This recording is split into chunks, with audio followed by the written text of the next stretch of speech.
All right. So, That's get you within one shot. Don't give me time to figure out and realize. all right. So there was someone killed in Atlanta, murdered by police. Now, I keep reading a lot of these narratives that people are saying about this new information that makes it okay that this man was shot in the back while unarmed. Now, mind you, he did have a taser that he had already fired off, a taser that he did not bring to the fight, a taser that his assailants, his murderers, brought to that fight. Now, I've seen the video. I saw the first one, and I just watched the new video from the Atlanta fucking investigator bullshit. Now they put their own narrative to it. I guess that's their prerogative. The media will listen to them. Now the Atlanta mayor is okay with the fact that the police chief is stepping down over this, and the officer who murdered that man. Yes, it was murder.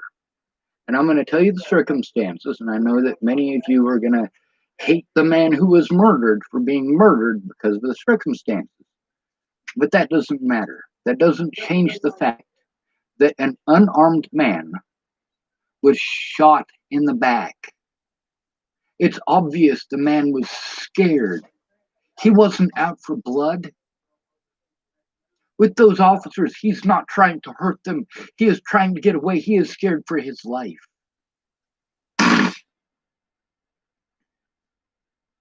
Now, he did something that most of the black parents that I know have already instructed their kids by age 6 that you never do.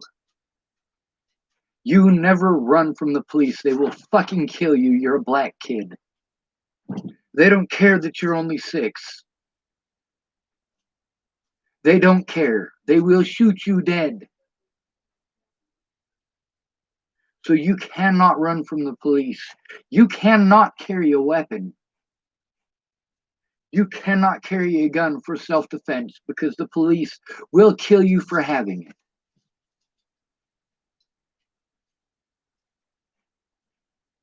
Imagine having that talk with a fucking 6-year-old. You white people. Imagine telling your kids at 6 years old, you can't run from the police, they'll kill you. You can't defend yourself, they will kill you. Now, at this point, we have seen enough black people who didn't try to flee and didn't try to escape, who were complying. I want you to fit that into your tiny brains. At least 8 of the last 15 black people that have been, well, 16 now, who have been posted up, at least 8 of them, it's verified that they didn't do anything wrong at any point in time. They were complying. When those news crews were arrested, were they being violent? Were they throwing rocks?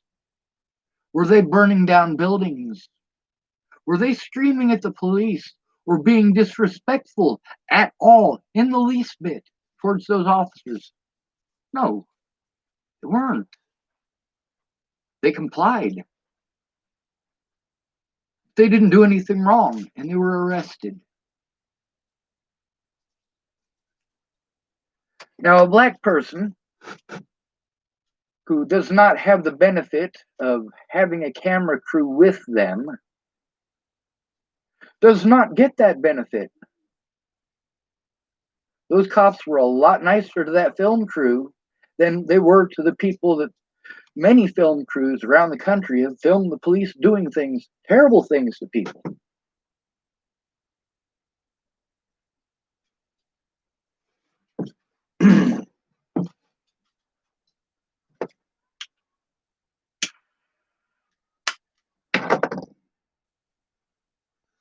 So here's the details of this particular murder from what they're saying.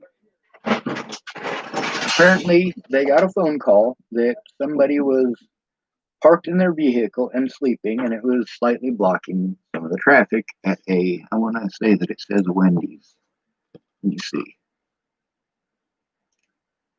Georgia Bureau of Investigation released new video of deadly police shooting of Rayshard Brooks. Let's see. New surveillance video has been released.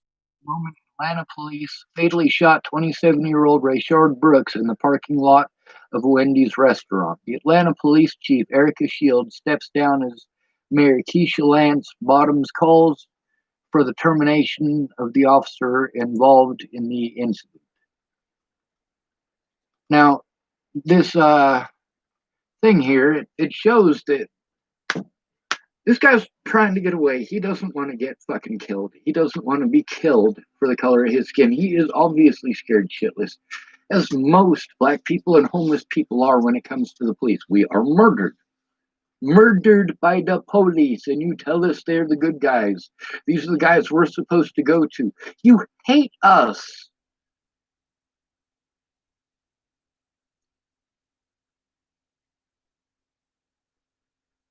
Something a lot of these black folks aren't getting is that the American public hates the homeless far more than they will ever hate black people.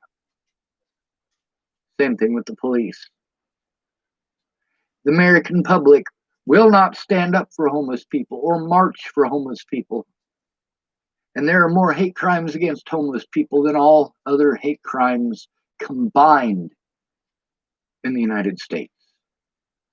Now, this, meanwhile, the FBI considers that if you target a sexual predator like a child molester or a rapist, they consider that a hate crime. But if you do that to a homeless person, the FBI does not consider it a hate crime. We're not human. We're not human enough for basic human rights.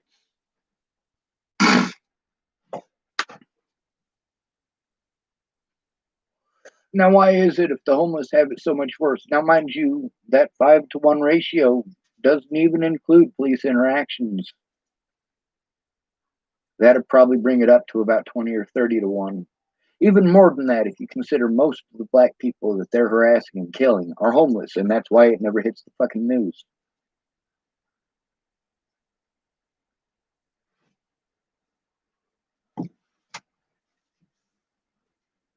The thing is that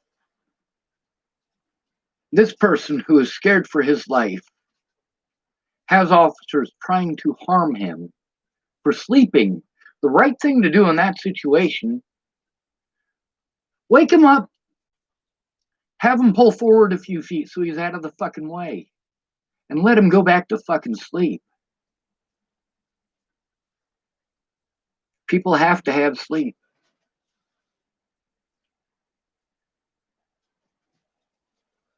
Now, they had his vehicle. It's not like he's gonna be able to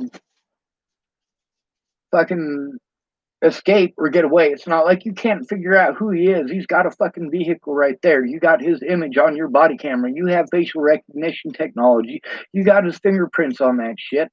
It's not like finding him is going to be a tough thing to do if he gets away.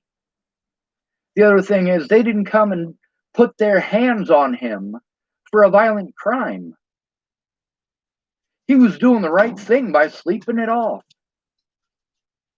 And they came to his vehicle. And they physically harmed him. And they brought weapons with them and did this 2-on-1. And he ran off with a taser. This isn't going to kill somebody. I mean, there's the possibility that it could.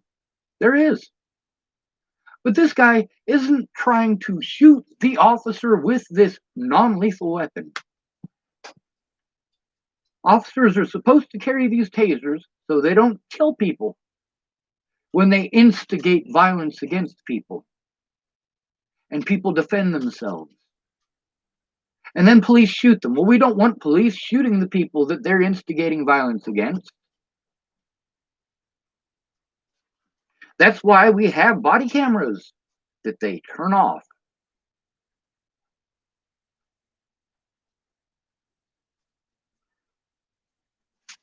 It's not okay. Meanwhile, we can't hear the sound in those videos. But you see, the man does turn around with that taser that he didn't bring to the fight. The fight came to him with weapons. And he didn't even grab the one that you're going to somebody with.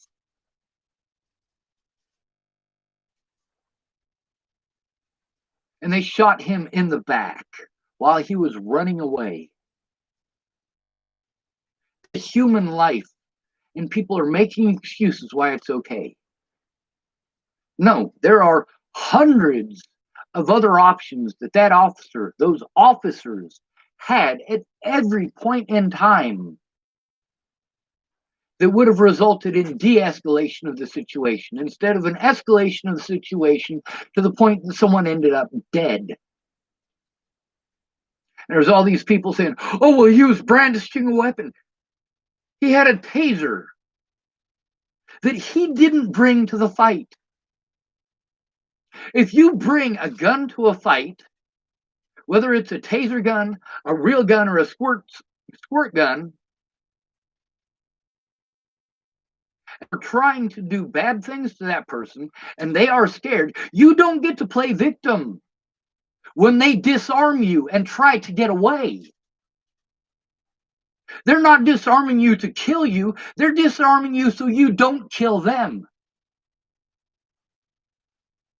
And if you're threatening to shoot them, you're goddamn right they have every right to reach back and fucking fire it at you.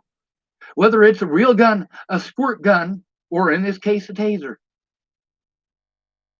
That taser killed that fucking officer. And the man didn't shoot it at the officer. He obviously fired it up in the air. He did not aim it anywhere close to that officer.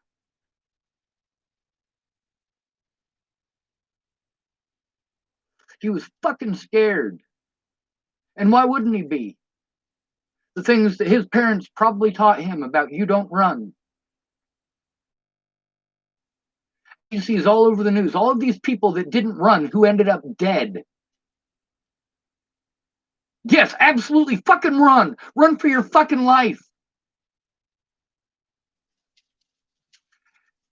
If your choices are run and have a small chance of getting away or die like a fucking dog, yes, by all means, run.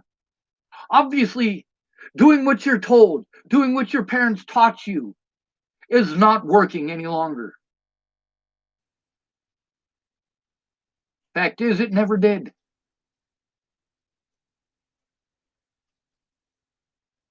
Fight, flight, or freeze, exactly. And police are taught how to take advantage of that.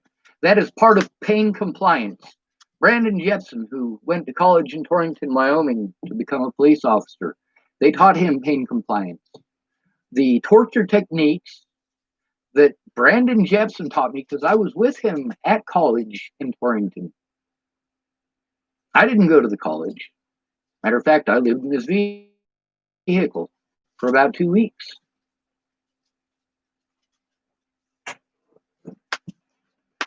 Brandon Jepson explained to me about the techniques that they use and the words that they say and why. Like when they say stop resisting, most of the time that person is not resisting. They are inflicting a massive quantity of pain on that person and their body is going to move. They're trying not to move. And if you are somebody like me who can take an extreme amount of pain, who is used to this from growing up in the system, and you're not allowed to react at all to the severe amount of pain that they're giving you, and they're explicitly